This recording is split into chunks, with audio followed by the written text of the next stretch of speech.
Bonjour, nous recevons Mamadou Diouf. Avec lui, nous allons parler du Sénégal, de nouvelles victimes du conflit en Casamance. La Casamance est le théâtre d'un des plus vieux conflits d'Afrique depuis que les indépendantistes y ont pris le maquis avec un armement rudimentaire après la répression d'une marche du mouvement des forces démocratiques de Casamance. 6 jeunes sont morts dans l'explosion d'une mine au passage de leur carriole. L'explosion est survenue vendredi après-midi dans le village de Kandia Diou. Mamadou Diouf, bonjour. Avec vous, nous allons comprendre la situation actuelle en Casamance et mieux expliquer ce conflit. Vous allez bien? Très bien, Michel. Alors, 6 jeunes sont décédés vendredi écoulé. Des victimes de plus. Oui, malheureusement, des victimes de plus, puisque l'adage a raison. On sait quand on commence la guerre, mais on ne sait pas quand est-ce qu'on la finit. Cette rébellion date de 1982. Ça commence vraiment à dépasser durée. Il est vrai que quand on est au Sénégal, sauf quand on est dans la partie casamançaise, on ne se rend même pas compte qu'il y a une rébellion au Sénégal. Mais la guerre n'est pas totalement terminée. Non seulement elle n'est pas totalement terminée, pendant la guerre, les rebelles avaient déposé des mines au niveau des champs pour empêcher aux paysans d'aller retourner au niveau des champs puisqu'ils voulaient bloquer les activités économiques. C'était une façon également de se protéger par rapport à une avancée de l'armée. Aujourd'hui, ce mouvement, ce MFDC est déjà disloqué, parce que c'est comme ça qu'il faut l'appeler, en plusieurs branches, dont certaines ont carrément déposé les armes et s'inscrivent plutôt dans une solution politique. Il y a 2 branches pratiquement militaires qui persistent et qui n'ont plus de force. Parce que le président Macky Sall a quand même doté l'armée sénégalaise de matériel quand même de façon importante, ce qui leur a permis de démanteler beaucoup de bases aujourd'hui du MFDC au niveau de la Casamance. Et la deuxième chose, ces rebelles parvenaient à subsister parce qu'ils pouvaient se replier en Gambie avec Yaya Jammeh à l'époque, en Guinée-Bissau. Aujourd'hui, la Gambie, la Guinée-Bissau sont en très bonne relation avec le Sénégal. Le président de la Guinée-Bissau, le président de la Gambie, le président du Sénégal sont en de très bonnes relations. D'ailleurs, le président sénégalais était en Gambie il y a moins de 48 heures pratiquement, pour dire que les choses se passent très bien également par rapport au voisinage. Ça fait qu'actuellement, l'État sénégalais est en train de vouloir en finir avec cette rébellion. Plusieurs bases ont déjà été démantelées et malheureusement, vous avez ces vestiges de la guerre, puisque c'est comme ça qu'il faut l'appeler, ces mines qui sont là. L'information qui est donnée, c'est que la mine est ressortie, puisque c'est la saison des pluies. Avec le ruissellement, la mine était pratiquement à effleurer pratiquement, et ils sont passés dessus avec une charrette. 6 personnes sont mortes, 6 autres sont blessés, 2 le sont gravement. Ils sont actuellement dans les structures de soins au sud du pays. Est-ce que déjà le gouvernement sénégalais a essayé de déminer la Casamance? Oui, il y a un déminage en cours depuis fort longtemps. Vous avez des zones qui ont été déminées où les populations ont rejoint les villages, parce que parfois même les villages ont été minés.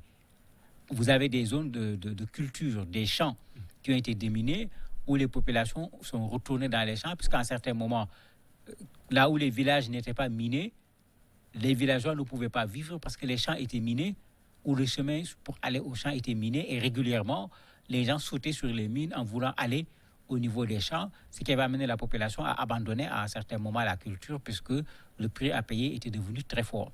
Donc il y a un travail qui est fait avec même Handicap International et un certain nombre d'organismes internationaux. Ce n'est pas le Sénégal seulement qui est en train de faire ce travail, mais malheureusement, comme j'ai dit, une guerre qui date de 82, on a disséminé ces mines un peu partout, et malheureusement, de temps en temps, jusqu'à présent, il y a des accidents comme celui dont on parle actuellement. Avec vous, est-ce qu'on peut aller à l'origine de cette guerre? En fait, à l'origine de la crise, il ne s'agissait pas d'une guerre en tant que telle.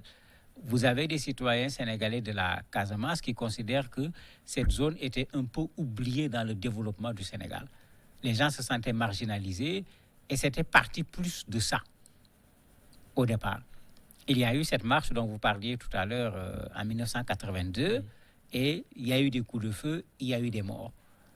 Cela a complètement changé le cours de l'histoire.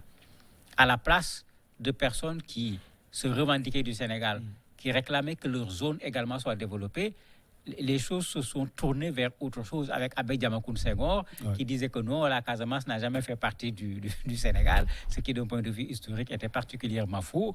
Il a développé, finalement, les historiens se sont assis pour lui montrer que sa thèse était totalement fausse, mais il a persisté sur sa thèse au point qu'on s'est retrouvé avec une Casamance qui réclame son indépendance. Et ça, l'État sénégalais n'avait pas voulu du tout en entendre parler, ce qui a créé cette guerre pendant un moment. Progressivement, après, on a parlé d'autonomie. L'État sénégalais a dit non, si on fait le Sénégal, il y a déjà la décentralisation qui marche depuis fort longtemps. On est à la phase 3 même de la décentralisation au niveau du Sénégal. Donc, il n'y a pas de quoi se plaindre de ce point de vue-là. Aujourd'hui, il y a Atoute Badiane, César Atoute Badiane, qui reste un peu celui qui maintient cet esprit d'indépendance, de lutte armée, mais une bonne partie de ceux qui participaient à cette lutte armée aujourd'hui ont déposé les armes et essayé de retourner carrément à la vie civile. Aujourd'hui, la Casamance a quel statut avec le Sénégal? La Casamance est la zone sud du Sénégal qui est administrée comme toutes les autres zones du Sénégal. Parce que quand on dit la Casamance, c'est une région naturelle. Ce n'est pas une circonscription administrative. Elle l'a été au départ. La Casamance était une région quand le problème se posait. Aujourd'hui, quand vous allez dans la Casamance, mais vous avez la région de Kolda qui est là, vous avez Vélingara qui est là, vous avez plein de choses qui sont là. Ce n'est plus, ça reste la même zone, le même espace naturel, puisque c'est l'espace le plus vert, le plus pluvieux du Sénégal. Mais dans l'évolution du découpage administratif du Sénégal, la Casamance n'est plus une région comme elle était une région au moment où se posait la rébellion casamassaise en 1982. L'autre élément, pendant longtemps, on a voulu en faire une affaire d'ethnie en considérant que c'est les Djora qui se révoltent. Là, ils ne sont pas majoritaires là-bas. Ils ne sont pas du tout majoritaires. Quand vous prenez Kolda, c'est plutôt la zone des Peuls, c'est pas la zone comment on appelle ça encore, des Djora. Il y a cette confusion qui a été créée pendant longtemps et qu'il faut également lever. C'est des gens qui sont du Sud, qui considéraient à un certain moment que cette partie du Sénégal n'avait pas été suffisamment développée, ce qui est vrai parce qu'il faut le dire. Au départ des indépendances, dans une bonne partie des pays africains, on s'est occupé de la capitale, on ne s'est pas occupé de l'intérieur du pays. Donc, ce n'était pas à la Casamance seulement de se plaindre. Le Nord pouvait faire la même chose, l'Est du Sénégal pouvait faire la même chose, raison pour laquelle les Sénégalais n'ont jamais accepté le découpage du Sénégal qui est déjà tout petit pour qu'il y ait encore un pays qui va naître à l'intérieur. Elle a une richesse particulière? L'agriculture.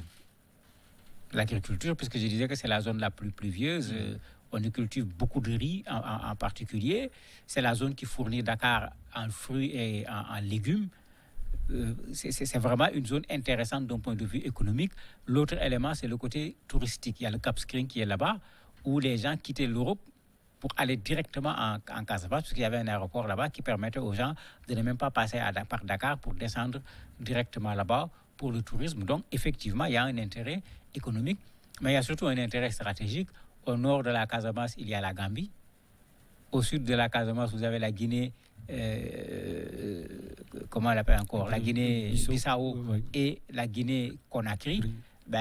Si vous laissez cet espace partir, ça pose un véritable problème pour le Sénégal. Cela fait qu'effectivement, accepter l'indépendance de la Casamance, très peu de Sénégalais ont voulu se lancer dans une telle aventure, y compris ceux du Sud. Alors, les victimes de cette guerre, Mamadou, comment ils sont gérés? Par exemple, les 6 jeunes qui sont morts, comment ça va se faire? Gérés par l'État sénégalais? Malheureusement, c'est tous des jeunes. C'est ça le plus dommage. Des élèves et des étudiants même sont parmi les décédés comme parmi les blessés. Ils revenaient de la prière du vendredi de la mosquée pour rentrer chez eux tranquillement. Ils ont sauté sur la mine sur le chemin du retour. Ce qui se passe au Sénégal de façon générale dans ce genre de situation, vous avez l'État qui compatit, le président de la République l'a déjà fait, et très rapidement, il y aura une délégation qui ira dans chacune des familles des victimes pour présenter les condoléances. Une somme sera donnée de façon symbolique pour soutenir la famille.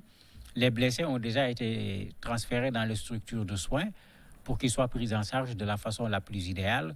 Si les gens ne parviennent pas à le régler dans cette partie sud, certainement, il va falloir penser à un transfert sur Dakar pour qu'il y ait des soins beaucoup plus appropriés que ceux qu'ils peuvent avoir dans la partie sud. Vous avez parlé d'une saison pluvieuse qui ramène les mines à la surface. Là, le gouvernement doit prendre des dispositions aussi. Mais bien sûr, ils y sont déjà. Les militaires sont très présents aujourd'hui dans la zone sud, puisque les zones qui ont été déminées, les champs qu'ils ont remis à la disposition des populations, les militaires ne sont pas partis. Ils restent sur place pour assurer la sécurisation. C'est pourquoi, quand ce problème est arrivé, les militaires ont été les premiers sur le terrain. Puisqu'ils sont déjà dans la zone, bien qu'il n'y a plus la guerre, ils sont en train d'occuper l'espace pour empêcher au MFDC de pouvoir s'installer à nouveau sur les bases anciennes où les militaires les ont chassés. Donc cette présence militaire fait qu'au niveau de la Casamance actuellement, on parle tout le temps de rébellion, mais bon, on peut rester 2 mois, vous n'avez même pas un coup de feu pour dire les choses comme elles sont.